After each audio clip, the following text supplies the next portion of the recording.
In this video, we are going to discuss the direction of velocity and acceleration vector in circular motion. So let's take an example of an object moving along a circular path, and we take a particular point in motion. The radius vector is a vector that describes the position of an object along the circular path, and we draw the radius vector from the origin pointing outwards towards the position where the object is located. Let me call this radius vector r bar. The direction of radius vector changes as the object moves along the circular path, but it is always pointing radially outward and its tip moves on the circumference of the circle. Now let's consider a case where the angular acceleration alpha of the object is positive. That means alpha is greater than 0. If alpha is positive, that means the angular velocity omega is increasing. And if omega is increasing, the linear velocity or the tangential velocity v will also increase. This tangential velocity, as the name suggests, always point along the tangent to the curve in the direction of motion. So let's say our object was moving in a circular path counterclockwise. This is the direction of motion. The tangential velocity will be shown by drawing a tangent to this point over here in the direction of motion. So like this. So this is my linear velocity or tangential velocity v bar. The direction of linear or tangential velocity is along the tangent to the point in the direction of motion. The acceleration vector, on the other hand, has two components. One component that increases the magnitude of tangential velocity. We call this component as tangential acceleration, and we represent it as AT, A tangential. Tangential acceleration, as the name suggests, also acts along the tangent to the point, and it is in the same direction as your tangential velocity if the object is speeding up. So if the linear velocity or the angular velocity is increasing, tangential acceleration is in the same direction as your linear velocity v. Now, since the linear velocity is along the tangent to the point, it is always changing its direction as it goes along the circular path. So the acceleration that changes the direction of this velocity is called the centripetal or radial acceleration. So the other component of total acceleration changes the direction of linear velocity, and this acceleration is called the radial or centripetal acceleration. And we represent this acceleration as AC. Centripetal means center seeking. So this acceleration is always pointing towards the center of the circle. It goes along the radius vector but points towards the center like this. This is my centripetal acceleration AC. Now my total acceleration A bar is the vector sum of the tangential acceleration and the radial acceleration. So we can draw A bar like this. This is my net acceleration or the total acceleration. We can calculate this acceleration as A bar equals tangential acceleration is given as A tangential and it is along the tangent. So I will write the direction of tangential acceleration as t cap because it is along the tangent. Then centripetal acceleration or radial acceleration is AC and it is along the radius vector, but it is pointing in direction opposite to the radius vector. So I can describe the direction of centripetal acceleration using the radial unit vector, but I have to put a negative sign here because it goes in direction opposite to the radius vector. Radius vector goes away from the center, centripetal acceleration points towards the center. So I can use the same unit vector to describe their direction, but I have to use a negative sign because they are in opposite direction. So this becomes my expression for total acceleration, which is the sum of tangential acceleration and the centripetal acceleration. You write it as A tangential t cap minus A centripetal r cap. The negative sign because centripetal acceleration goes opposite to the radius vector. These things over here also gives you the major difference between tangential acceleration and the radial or centripetal acceleration. Tangential acceleration only changes the magnitude of linear velocity. So if you want to increase the speed or decrease the speed, that is done by tangential acceleration. Centripetal acceleration, on the other hand, will only change the direction. So my speed can remain constant and tangential acceleration can become equal to zero, but centripetal acceleration will still be present. Because even if I'm moving with constant speed v, I still need to change the direction of this velocity to move along the circular path. And in order to change the direction, we have to use the radial or centripetal acceleration. Tangential acceleration, as the name suggests, has to go along the tangent to the point, whereas centripetal acceleration is center seeking. It is always pointing towards the center along the radius vector. So this is how tangential and radial acceleration are different from one another. The unit vector t cap and r cap can be written as r cap equals x over r x cap plus y over r y cap, which is equivalent to cosine theta x cap plus sine theta y cap. So in their coordinates, you can write as cosine theta, comma, sine theta. Same for the tangential unit vector, t cap, you can write as negative y x cap over r plus x over r y cap. And that you can write as negative sine theta x cap plus cosine theta y cap.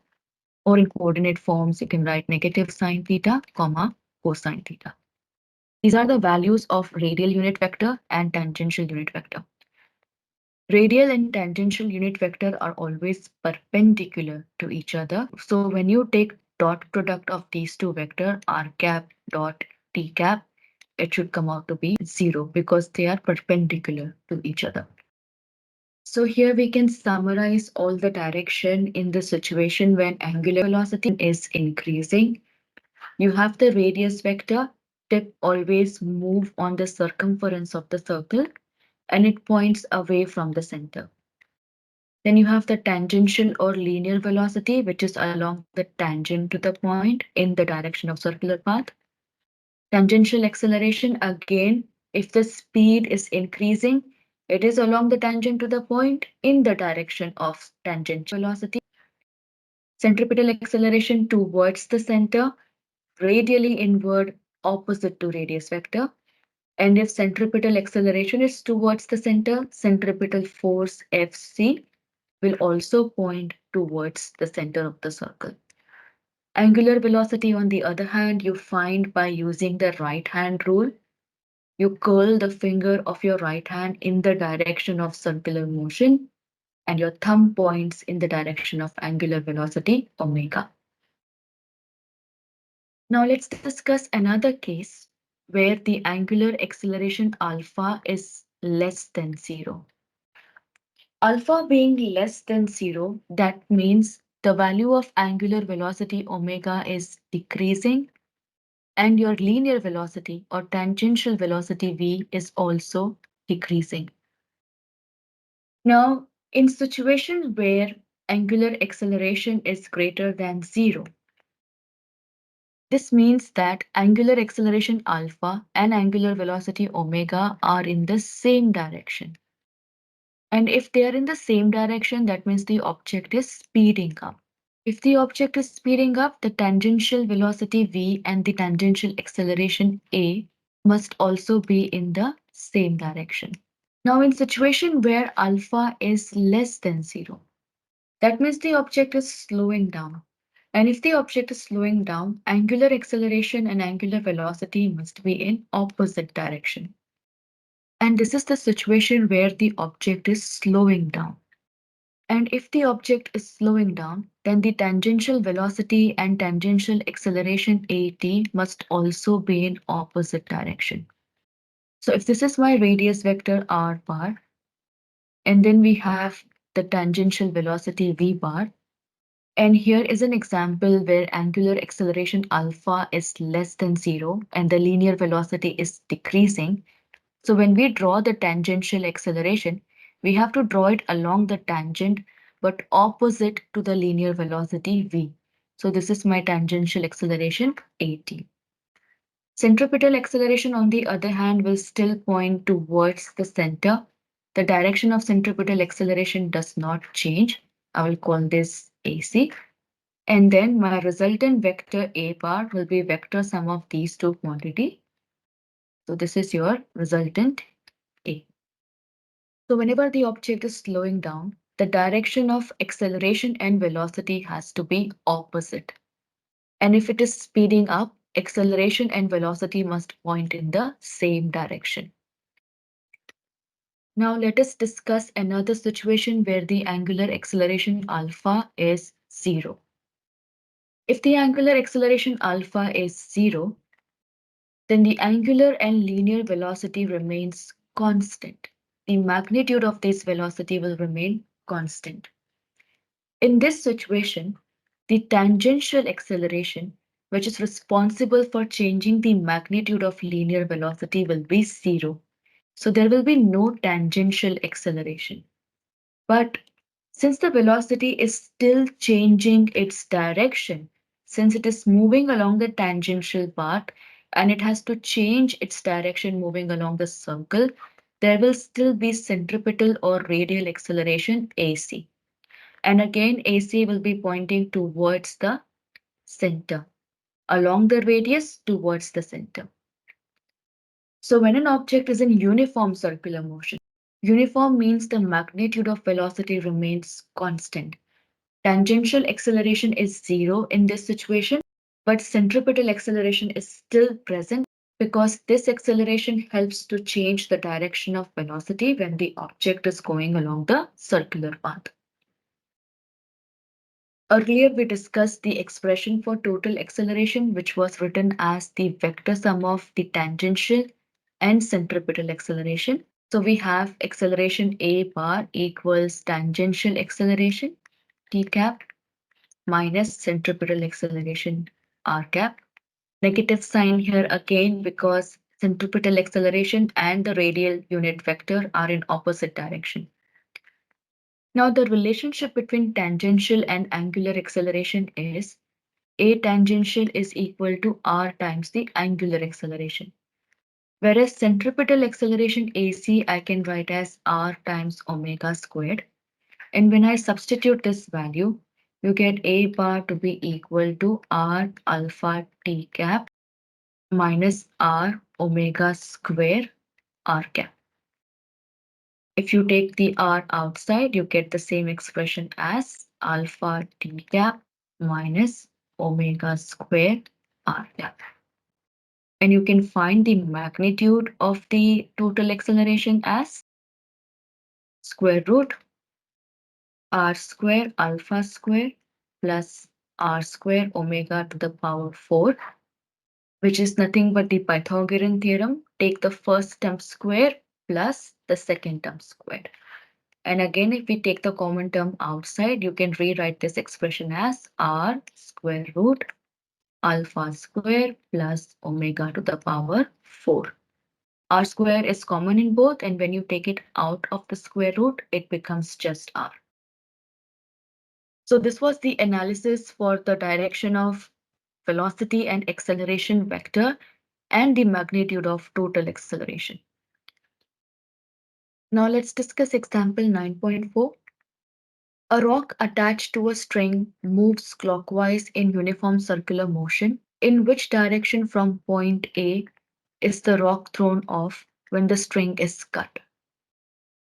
Now, when an object is in circular motion, we know that the linear velocity or the tangential velocity is along the tangent to the point. And if I were to break the circular path at any point in motion, the object will follow the direction of tangential velocity. That means it will move along a tangential path in the direction of velocity v. So if I cut the rope at point A, the object, the tangential velocity was pointing down. So when you cut the rope at point A, the object will also follow along the path of tangential velocity. That means it will continue to move along this path, which is path D. So whenever you remove the source of centripetal force or centripetal acceleration, the object continues along the path of linear velocity. So whichever point you cut it off at, it will follow the tangential velocity along that point. So if I were to cut at this point here, it will go downward.